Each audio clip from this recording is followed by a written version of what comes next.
Welcome to another episode of Machine Learning Experts. I'm your host, Brittany Muller, and today's guest is none other than Louis Tunstall.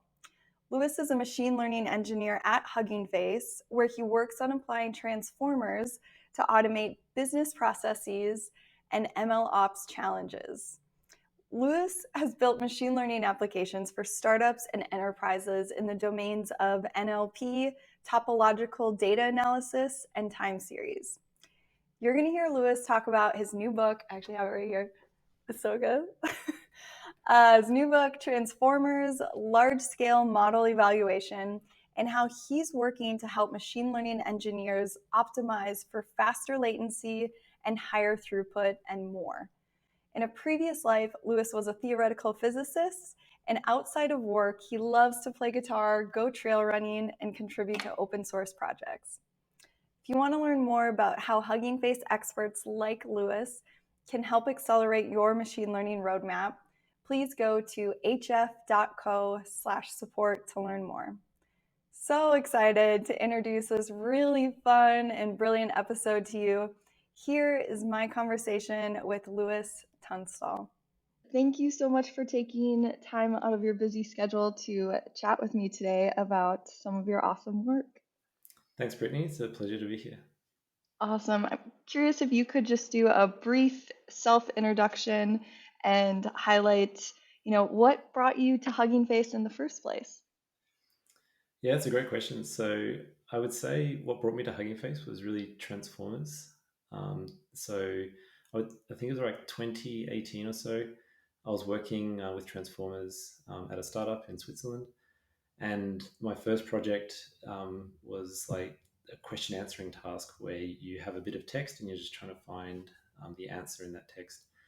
And in those days, the library was actually called PyTorch Pre-trained BERT, and it was like a very focused code base with a couple of scripts.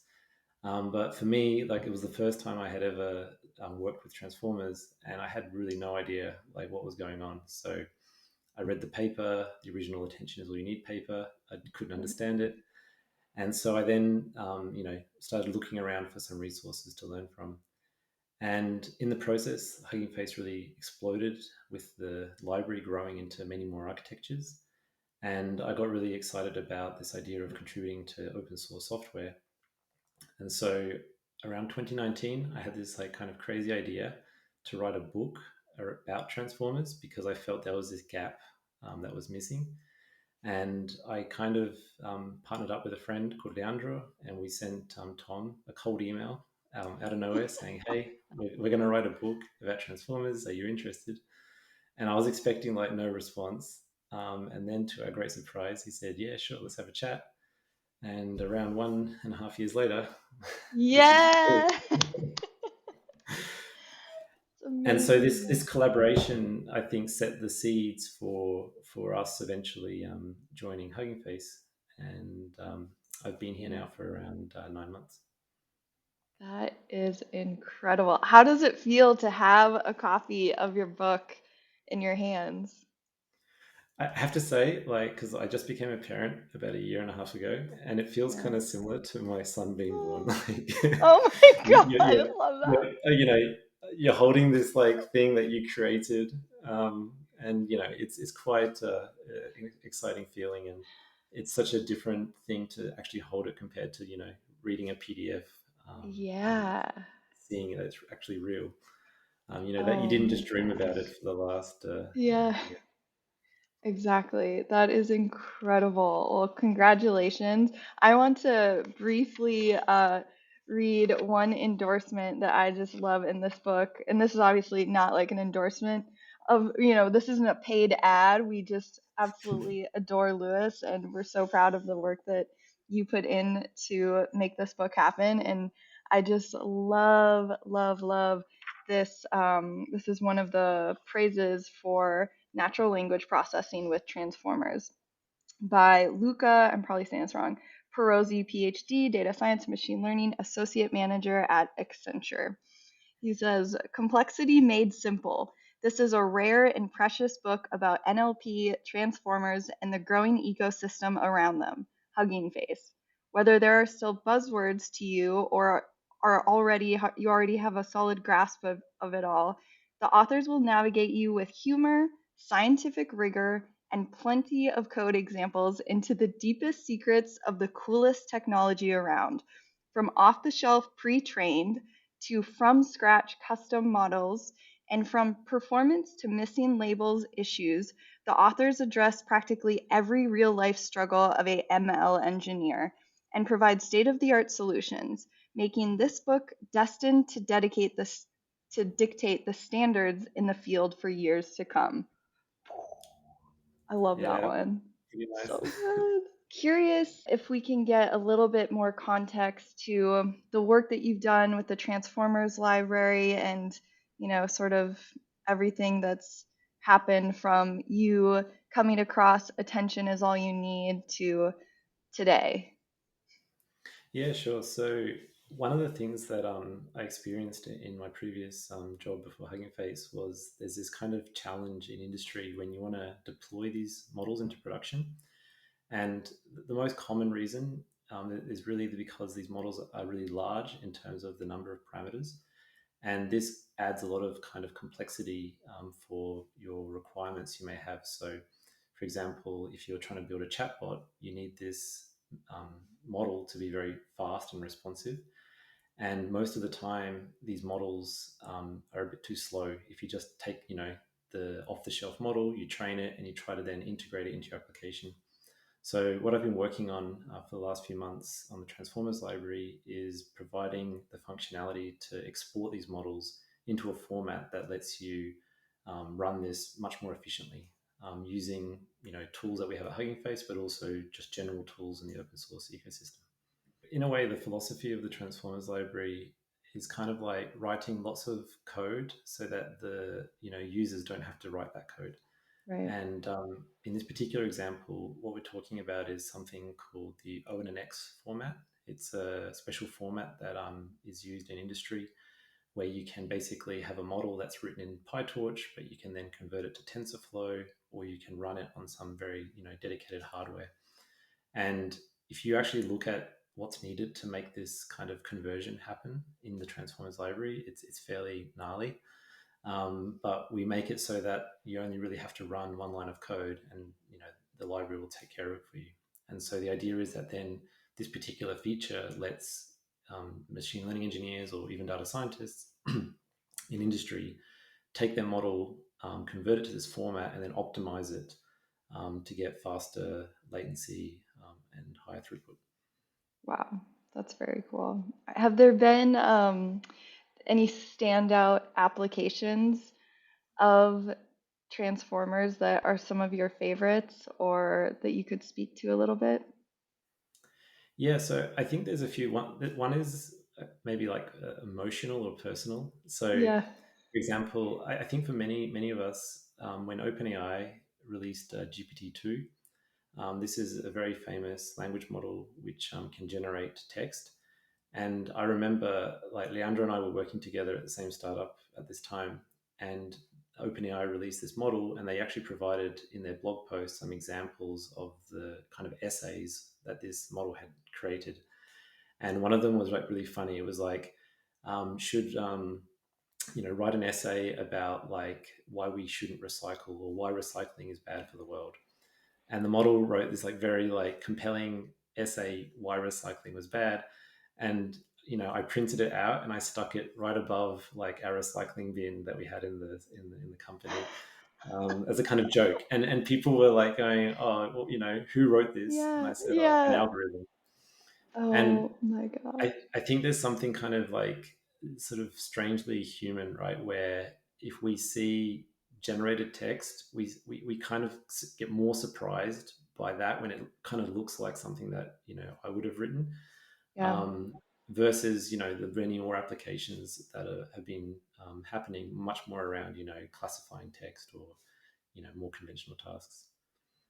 yeah, that's incredible. I remember when they released those examples for GPT-2, and one of my favorites I thought was so funny, and it almost gave me this sense of, oh, we're not quite there yet, but were some of the more like inaccurate mentions of I remember they had in some of the articles they provided like underground or underwater fires. And I Exactly. remember thinking like how clever and funny and interesting, but how like at the time seemed so impossible. And then something had happened with an oil spill that next year where there was actually fires underwater. And I remember immediately thinking about that text and thinking, oh, maybe AI is onto something already that we're not quite aware of, but that is pretty incredible. Seems like yourself and other leading experts at Hugging Face have been working really hard to provide course material and educational resources. Curious how that came about and what you're currently working on there. Yeah, yeah, great. Thanks. That's a great question. So, but when I joined Hugging Face, Sylvan and Lysandra, they're the core maintainers of the Transformers library. They were developing a course to basically bridge the gap between people who are kind of maybe more like, say, software engineers who are kind of curious about natural language processing, but specifically curious about the Transformers kind of revolution that's been happening. And so I worked with them and others in the open source team to create a free course called the Hugging Face course. And this course is designed to really help people go from knowing, kind of not so much about NLP all the way through to, having a kind of ability to train models on many different tasks. And we've released like two parts of this course, and we're planning to release the third part this year. And I'm really excited about this like next part that we're developing right now, where we're going to explore like different modalities where transformers are really powerful. So most of the time we think of transformers for NLP, but Hmm. lately there's kind of been this explosion where transformers are now being used in things like audio or in computer vision, and we're going to be looking at these in detail in the next part. That is so exciting. I'm curious, what are some applications that you're excited about seeing some of those models kind of play into in the future? Yeah, so one that's kind of fun is in the course, we had an event last year where we basically got people in the community to use the course material to build applications.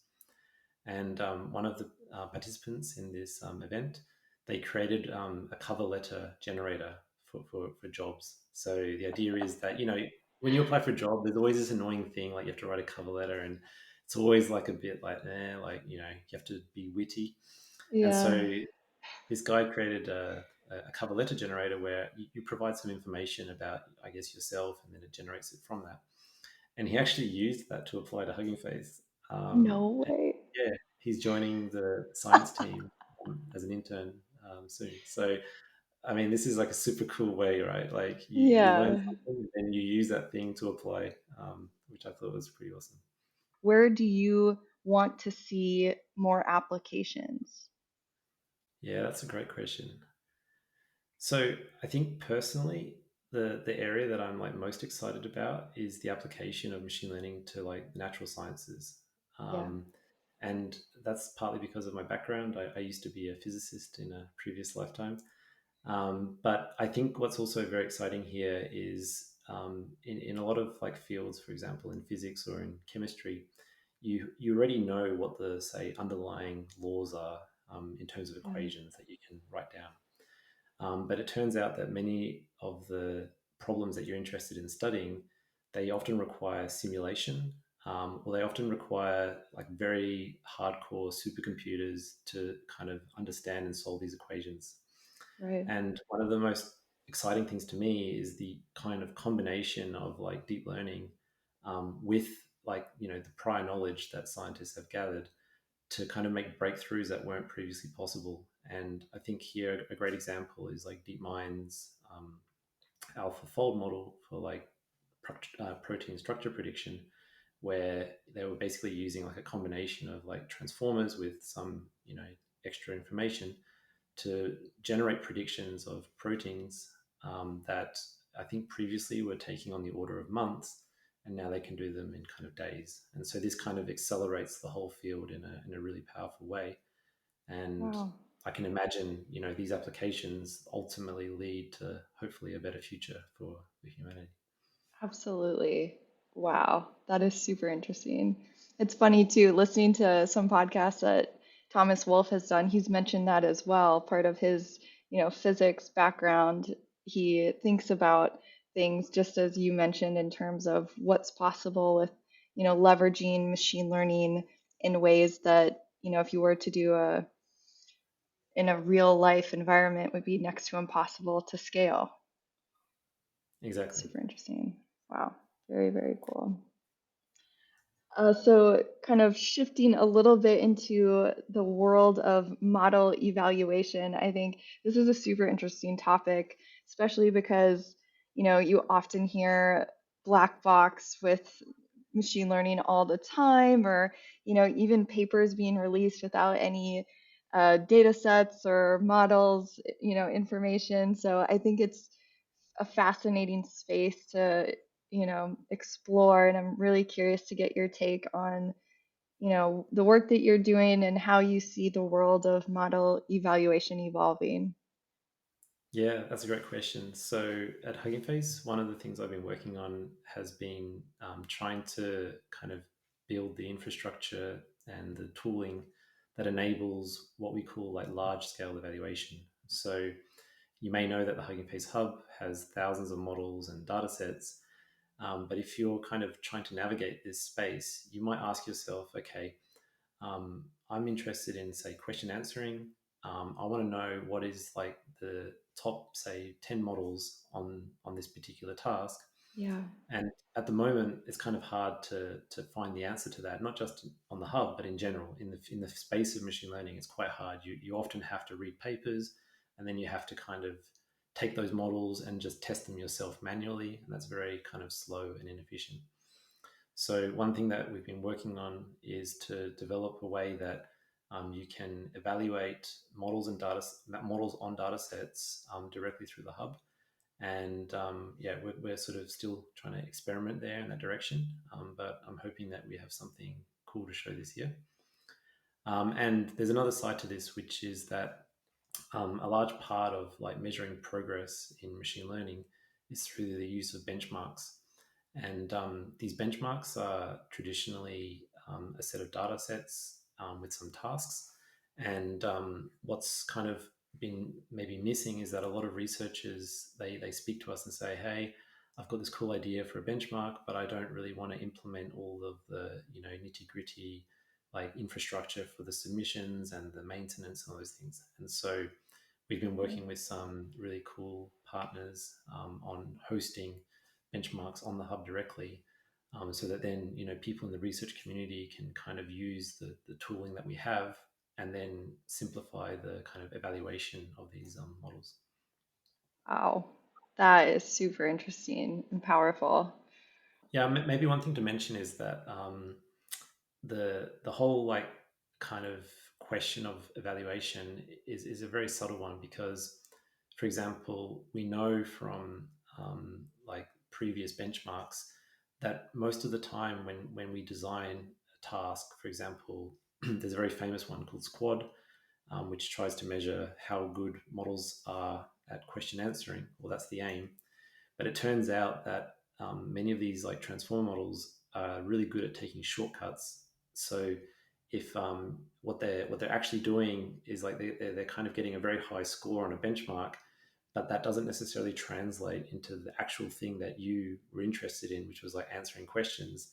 And you have all these kind of subtle failure modes where the models will, maybe provide complete wrong answers, or they should not even answer at all, this kind of thing.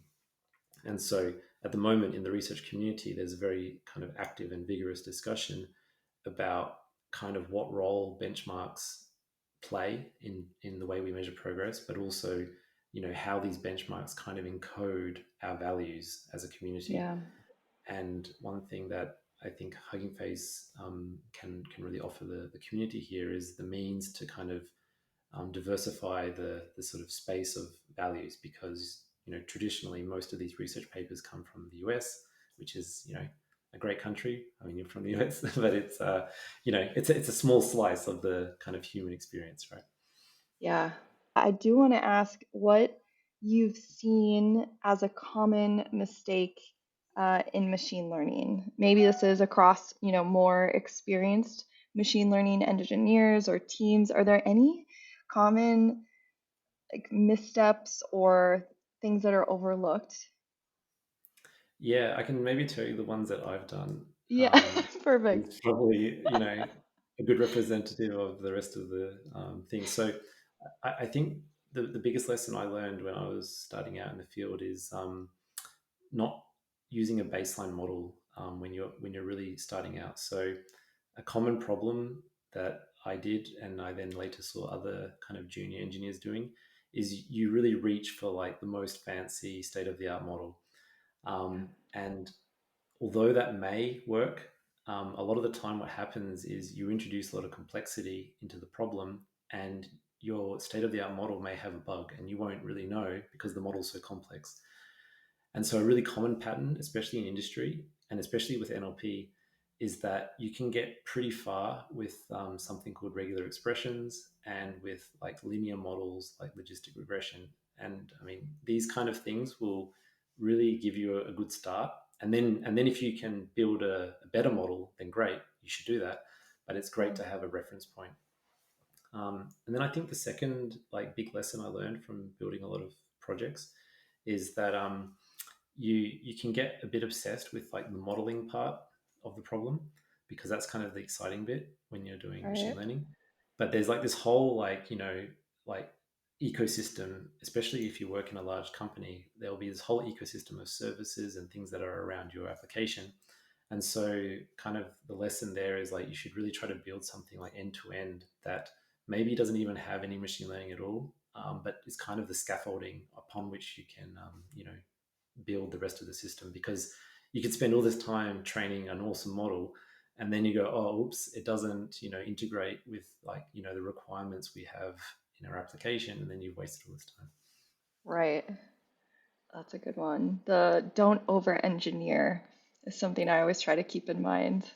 Exactly. And it's, Yeah. it's just it's just like a natural thing. I think as Yeah. humans we kind of, especially if you're like nerdy, you really want to find the most like kind of interesting way to do something, and you know most of the time simple is better. Totally. I love that. That's so good to keep in mind. If you could go back and do one thing differently at the beginning of your career in machine learning, what would it be? Oh wow, that's a tough one. Hmm. Oh, I actually don't know the answer to that. Just give me. You might have to cut this out of it and Oh, re-edit no, it. take your time. You're good. Um, one thing different. So the reason why this is a really hard question to answer is because I'm, now working at Hugging Face, and it's like Yeah. the most kind of fulfilling type of work that I've really done in my whole life. And the question is like, if I changed something when I started out, maybe I wouldn't be here, right? And so it's one of those things where it's a tricky one in that sense. Yeah. But I suppose one thing that maybe I would have done slightly differently is when I started out, I started out working in as a data scientist. And as a data scientist, you tend to kind of develop the skills which are about like kind of mapping business problems to software problems or ultimately machine learning problems. And this is like a kind of really great skill to have. But what I later discovered is that my like kind of true driving passion is like doing open source software development. And so probably the thing I would have done differently would have been to kind of really start that much earlier. Because at the end of the day, most of open source is really driven by kind of community members, and so Yeah. this would have been maybe a way to shortcut, my path to doing this full time. I love that. And I love the idea of, yeah, if you had done something differently, maybe you wouldn't be at Hugging Face. So, It's like the butterfly effect movie, right? You go yeah, back in time, and then you don't have any legs or something. totally, totally. Don't want to mess with a good thing. Exactly. That's so good. All right, fun rapid fire question. Some of these get so weird, so bear with us, but this is gonna be really fun. I'm excited to hear your answers. Um, All right, so just first thing that comes to mind, and we'll just kind of rifle through these. So, best piece of advice for someone looking to get into AI machine learning? Just start. Yeah, I like that. Like just start coding. Just start Yeah, contributing. If you want to do open source, just start. You can always find reasons not to do it, and yeah, yeah, you just have to get your okay. hands dirty. I love that. What are some of the industries you're most excited to see machine learning applied? As I mentioned before, I think in the natural sciences, this is Yep. where I think that's like most exciting. If we look at something, say at the industrial side, I guess the development of like drugs, like new drugs through machine Yeah. learning, is very exciting. And I guess also I can imagine, like personally, I'd be really happy if there was advancements in robotics where I could finally have a robot to like fold my laundry because I really hate doing this, and it would be nice if like there was an automated way of handling that. Totally. I love that. That's great. Should people be afraid of AI taking over the world? Maybe. Oh, Um, it's a tough one because I think we have reasons to think that we may create systems that are quite dangerous in the sense that they could be used to cause a lot of harm. And this is, I think, an analogy is perhaps with weapons. Like you can use yeah, weapons for sport, but you can also use them for war. yeah, And I would say that one big risk is probably if we think about combining these techniques with the military. Perhaps this leads to some tricky situations. yeah, But yeah, I think right now I'm not super worried about like the Terminator. I'm more worried about, I don't know, a rogue agent on the financial stock market and yeah, bankrupting the whole world. yeah. That's a good point. But sorry, that's a bit dark. No, Maybe I I should like have that. I like that perspective a should have lot. That's great. yeah, I Or should have had just a politically correct answer. no, this is great. This is a kind of a follow-up on your folding laundry robot, but when will AI assisted robots be in homes everywhere? Honest answer, I don't know. Yeah, Everyone I do know who's working on robotics says this is still like an extremely difficult task, yeah, in the sense that robotics hasn't quite experienced the same kind of revolutions that like NLP and deep learning more generally have had. But on the other hand, yeah, you can see some pretty exciting developments, kind of in the last year, especially around the idea of being able to kind of transfer knowledge from simulation into the real world. And I don't know, I think there's hope that in my lifetime I will have a laundry yeah. folding robot. I hope so too. I know it's something I believe Lex Friedman's been working on, is the in-home robotics. Yeah, I think he's also very interested in like the human robot interaction with Yeah, like autonomous vehicles. yeah, it's very cool. It's a fascinating space. Yeah, hopefully within our lifetime we'll get some laundry assisted robotics. What have you been interested in lately? It could be a movie, a recipe, a podcast, literally anything. And I'm just curious what that is and how someone interested in that might find it or get started. Yeah, it's a great question. So for me, it's like podcasts in general are Mm, like my kind of new way of reading books because a lot of the time, I have a young baby, and so I'm just kind of like doing chores and listening at the same time. And one podcast that really stands out recently is actually the DeepMind podcast. So this is a podcast that's produced by Hannah Fry, who's a mathematician in the UK, and she gives this like beautiful journey through like not just what DeepMind does, but more generally what deep learning and especially reinforcement learning, how they're impacting the world. And listening to this podcast, it gives you this, because the English have such great accents that yeah. like it feels like you're listening to like a BBC documentary, and you feel like really inspired because a lot of the work that she discusses in this podcast, it has strong overlap with what we do at Hugging Face. And so you kind of Wow. see that there's like this much bigger picture of trying to pave the way for a better future. And I don't know, it Yeah. feels quite it resonated strongly, and I just love it because the explanations are just super clear, and you can share it with like your family and your friends and say, hey, if you want to know what I'm kind of doing, this gives you Yeah. a kind of rough idea.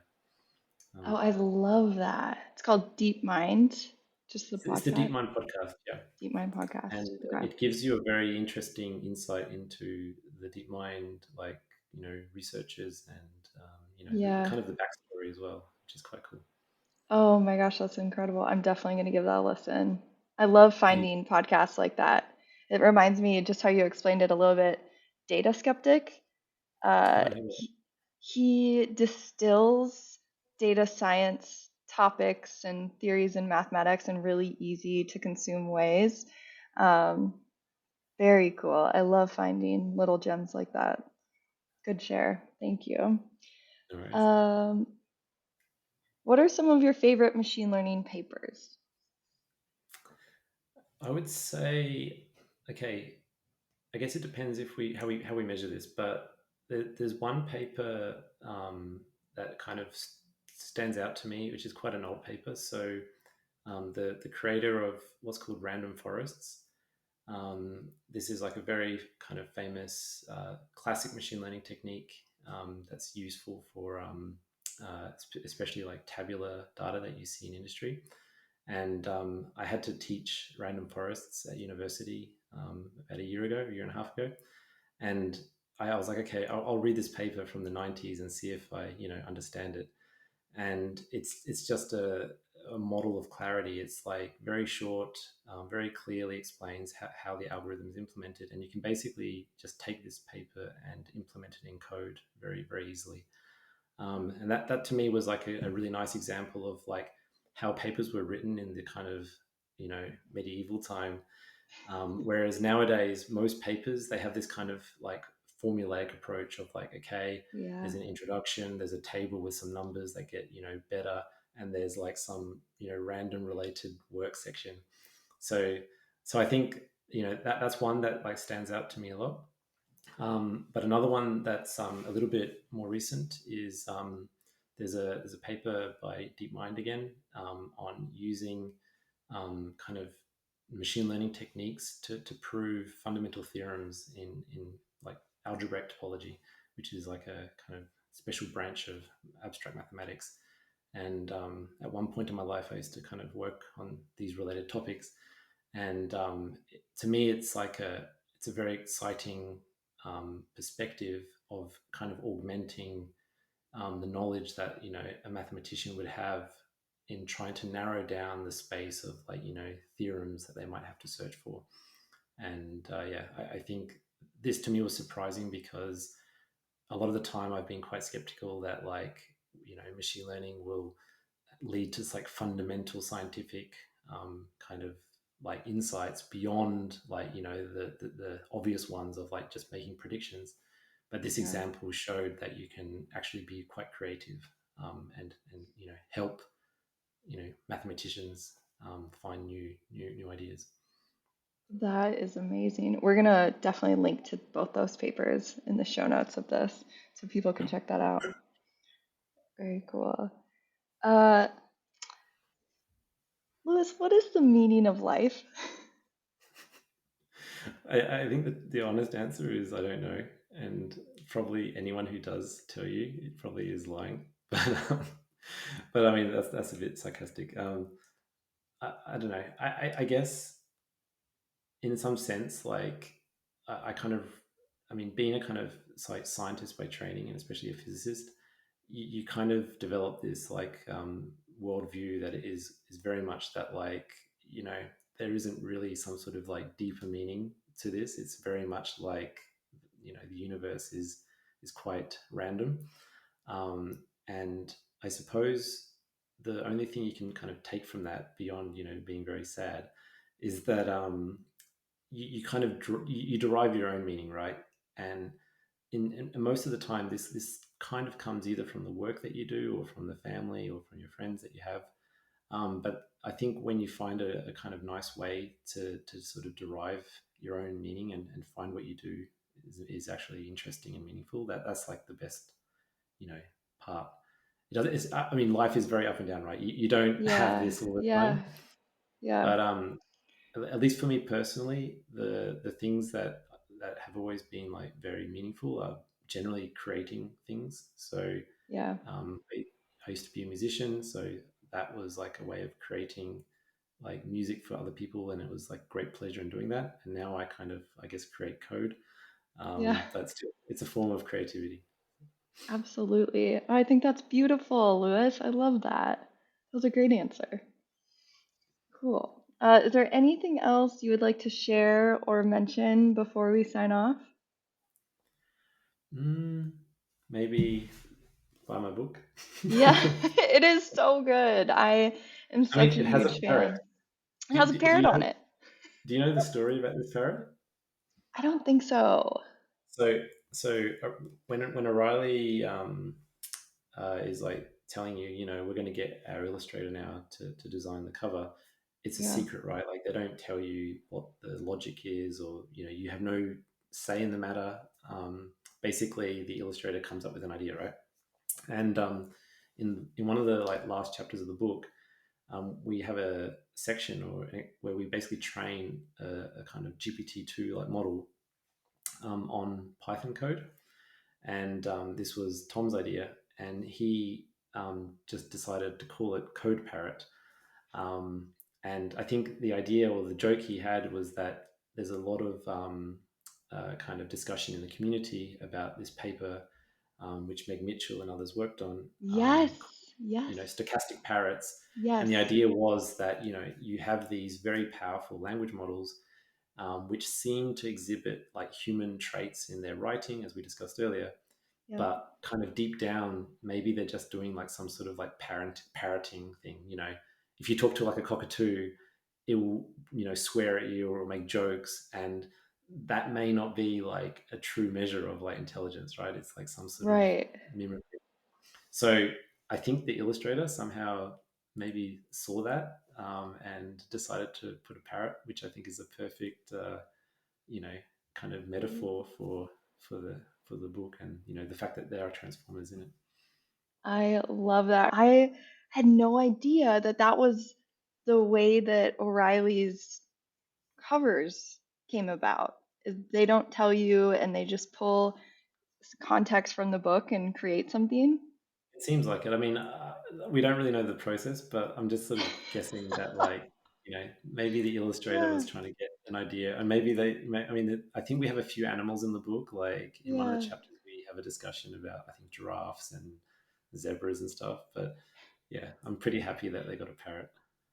I love it. Well, it looks absolutely amazing. Congrats once again. Highly recommend everyone check this out.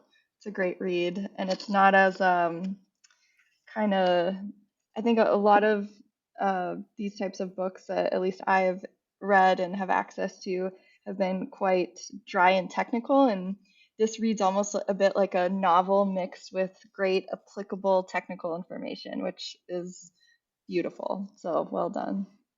Thanks. Yeah, I mean, one thing we realized afterwards, because like it was the first time we were writing a book, we thought we should be sort of serious, right? But like, I mean, if you sort of know me, I'm like never really serious about anything. And in hindsight, we should have been even more silly in the book Yeah. because I kind of had to control my humor in various places, but still, I think maybe there will be a second edition one day, and then we can just inject it with memes. Please do. Please do. I look forward to that. In fact, there is one meme in the book, um, and this was we tried to sneak this in past the editor. So we have the Doge dog inside here, and we basically use like a special vision transformer to try and classify what this meme is. That's so good. So glad you got that one in there. Well done. Look forward to many more in the next edition. Exactly. Lewis, thank you so much for joining me today. I really, really appreciate it. And where can any of our listeners find you online or follow you? What platforms are you active on? Sure. So I'm fairly active on Twitter. So you can just find me. My handle, I guess, is underscore LEWTUN. Um, I guess LinkedIn maybe, but I don't know. LinkedIn is a strange place and I'm Yeah, not really on there very much. So Twitter's your sure. best bet. Of Awesome. course, That's there's like Hugging Face forums or our Discord. You can also reach me that way. awesome. Thank you so much. And I'll chat with you soon. Thanks a lot, Brittany. Bye. Bye. Thank you so much for listening to this episode of Machine Learning Experts. Isn't Lewis the best?